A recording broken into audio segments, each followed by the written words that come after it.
Swagged out, familiar, we bringing them gas out. I still got some racks stuffed in the trap house. Off the 42, I'm blowing her back out. I'm back out. Bullshit, spin back with a full clip. They say This is the last time y'all gonna see me looking like this today. I'm sorry. Like, it was content day. I had to get a couple of videos out. So am I looking the same? Absolutely. Anyways,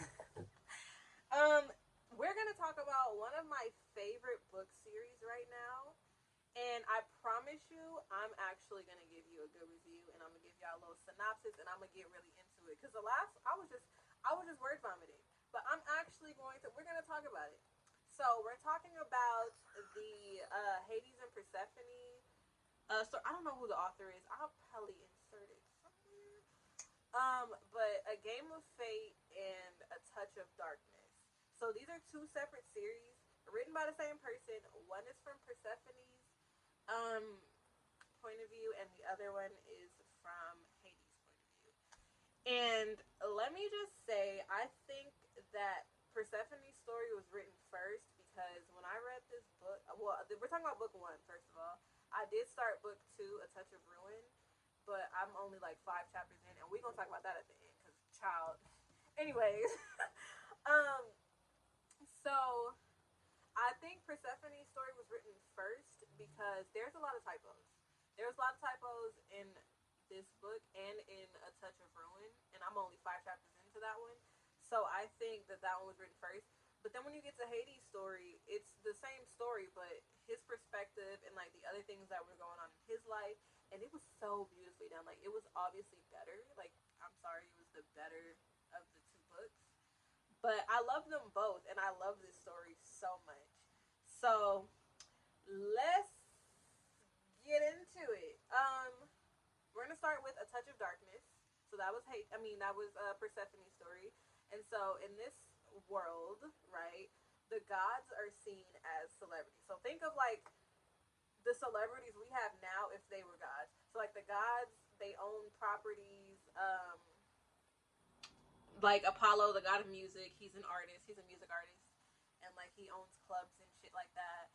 And in this story, they have a Met Gala, and the Met Gala is like where all the gods meet, and whatever god is chosen that year, the theme is like up to their choosing or whatever, and it's for like a charity or something like that.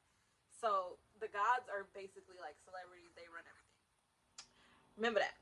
And then we have minor characters like Adonis. We have oracles. We have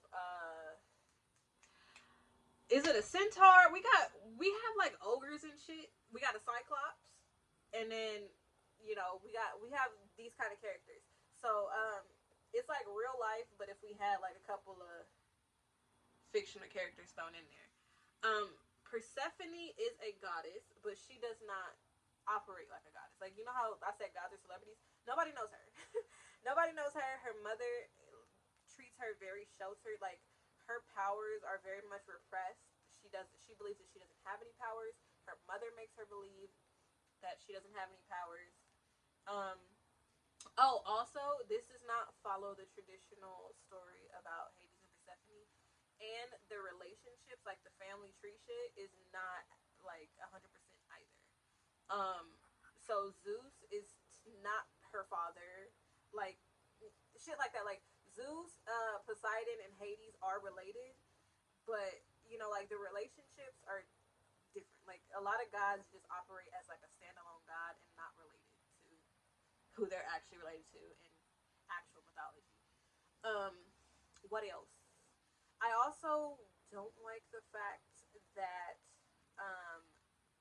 the author said she took out Hades' ability to have kids. I think that's so dumb. I'm sorry. Like, that pissed me off. Because I know that him and Persephone end up having kids in actual mythology. And I would love for them to have little underworld babies. Like, why would you rob us of that? We were robbed.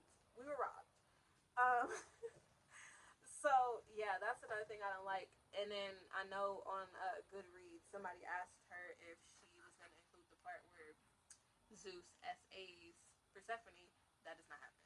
So, we clear on that. Anyways, so Persephone operates as a mortal. She wants to live a mortal life because she doesn't have any powers, even though she was born to Demeter, who is a god. She uses glamour to look human operate like a human. And so she goes to school, she's in college, and she works as a journalist because that's what she wants to do with her life. And so her mortal best friend, what happened? Oh, her mortal best friend was like, "Oh, let's go to Hades Club," and she was like, "My mama don't like Hades. My mama does not want me going over there." And she's like, "Well, we going." So then they go, and Hades Club is like not like a casino, but basically, if you go in a Hades Club, you go in to gamble, you go in to party and drink, and most people go because they want to ask Hades for something, like they want to bargain for something through a game. So like you play cards with Hades, and you try to make a deal with him. Usually, the deals involve something that Hades knows the person is going to struggle with. So like a good example that they use a lot is addiction. So if he knows somebody's addicted to something, he will tell them to stop because he knows it's gonna be hard. So like whatever they have to give up, whether it be their life or like whatever he asks for, they have to do it.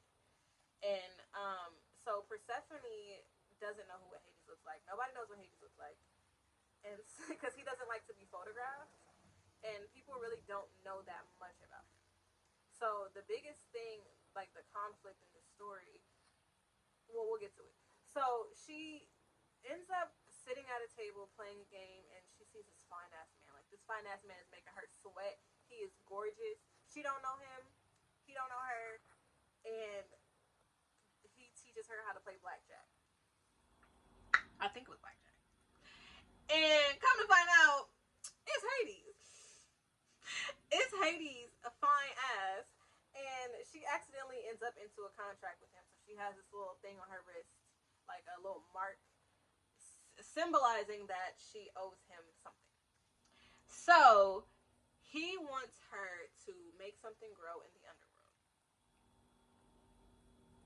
or else she will have to stay in the underworld. And she has a crush on him, and he has a crush on her, but she's upset that she entered this bargain and she can't get out of it, and he can't remove it, because when you enter into a game or a bargain with a god, you have to fulfill it, or if you ask a god for a favor, you have to give them something in return. So it's like a big deal in this series to not ask a god for shit, because you're going to have to give them back something crazy. So, she can't grow anything. Remember I told you she ain't got no powers? She can't grow anything. But the trick is, Hades can read he can read you inside out. He knows when you're lying, when you're telling the truth. He knows everything. He's the god of the underworld. So he knows that she has power. She just doesn't believe in herself. Like this is why this book is my favorite, because it hits so close to home. It's like, I mean, they get in an argument at one point, right? And so he's like, "You were never a prisoner to me. You're just a prisoner to yourself because you don't believe in yourself. And the only thing I did through this bargain was help you, believe in yourself. Now you can create shit." And so she like, damn, like it slapped her ass in the face. But she like, damn, like he kind of right. And that's facts. Like, it's so much I can say about that. But literally, a lot of people think they have these limitations, but all of it is just like in your mind. So basically, spoiler, they end up together. And she does fulfill her end of the bargain. But there is other plot twists in between the story. I'm not going to get into it. I'm not going to tell y'all about it because I want y'all to read it and find out. Anyways, so she goes to the underworld very often. She goes between school, work, and the underworld. Her and Hades' relationship develop. They both have a hard time saying, I'm feeling you, even though they be feeling each other. You know what I'm saying? They don't bang right away. So I know you girls who like to get right into it. They don't bang right away. It's definitely some tension. Some tension is, oh my god, the tension is wonderful. It goes on for not super long, but it goes on for a while. Hades will throw somebody through a wall for her. Like if they look at her too long, they touch her too long. He don't play about her, okay? So, anyways, we got Myth. We got Myth, who is Hades' secretary, who she slept with him a long time ago. This girl she's giving side chick delusional. She don't like Persephone. She don't like her. And Hades do not want her. So she always got something to say about Persephone. And Hades like, girl, shut up. Like, nobody likes you for real. You just here to do your job. And she wants to be chosen. This is the ultimate pick me. Myth is the ultimate pick me, and I wanted to fight her 90% of the book. Because what are you doing? She almost, I ain't even gonna spoil. But anyway, this bitch, delusional, okay? Very much delusional. And so, I just live for it. Like, if a bitch is mad about me, I want to make her madder. I want to make her want to kill me. And so Persephone was just living her life, existing. Everybody in the underworld likes her. All of the spirits in the underworld love Persephone. They pretty much then chose her and crowned her as the queen. We're going to get into that at the end. Anyway, also in the underworld, we have Hecate, the goddess of witchcraft. And I love her. Like, face cast, I think Zoe Kravitz, because like the way they described her is very Zoe Kravitz, and her relationship with Hades is so cute. Like, they have like this brother sister relationship. She helps him navigate things. He helps her. Not really, but like, you know, basically he gives her whatever she wants. She's like, I need more space for my flowers, and Hades like, whatever, you got it. That's the sister, like, whatever you need. And she just helps him out with shit, and it's beautiful. It's beautiful. What else? Her relationship with Persephone is also really cute. She helps Persephone kind of like hone her powers and like communicate with her about how the underworld works, how Hades works. Really, like, she's really like the big sister to both of them, and I love that for her. What else am I missing? Yeah, that's pretty much all that takes place in Persephone's story. Hades' story is very similar. It's almost identical, except they talk about, well, it's not identical at all. I'm sorry. I just lied. Why did I lie? His story is heavy on how he's feeling. That's my man, y'all. That's my man. I don't, even before I read this book, Hades was, if I were to marry any Greek god, it would be him. And that's why I wear my Persephone chain, because she's the goddess that I identify with the most. I love her to death. We see each other. You know what I mean? But in this story, I don't know her. And I'm gonna get into why I don't know her in a second. But anyways, Hades' story, he has to deal with the Fates. The Fates are 3 Fates who weave everything together. So the plot twist as to why Demeter was trying to keep Persephone from Hades was because the Fates had already told Demeter when she gave birth that she would be the goddess of the underworld, and Hades was told that that's gonna be his wife, but he didn't know who she was and what she looked like. Right? And so in Hades' story, he's going through this war thing with like people who are against the gods. They're called the Impious, and so they have this organization, this secret society that's trying to like go to war with the gods. And basically something happens. Somebody does something to the Fates, and the Fates are like, "You better make this right, or we gonna cut this cord between you and your girl. So you better get it together." So Hades is sweating, and so he got to do what he got to do and run his business and do what he needs to do. But he's also navigating, trying to build his girl up, trying to make her see that she really is powerful. She is a goddess, and she needs to be worshipped.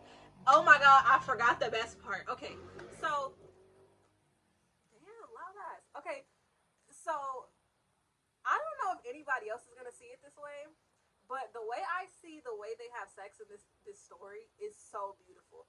So they don't treat it as like, oh yeah, we just fucking. They treat it as like it's really sacred. Like, he worships her when they're doing a thing, and she worships him. And it's never like it's muddy, but it's like still like passionate and like reverent in a way. Like, I love it. Like, whoever I end up with, we gotta be like this. We gotta be like them. And usually, I don't really like when a guy is super like addicted to me sexually. I mean, I do, but like, if I feel like that's all he wants, it makes me feel weird.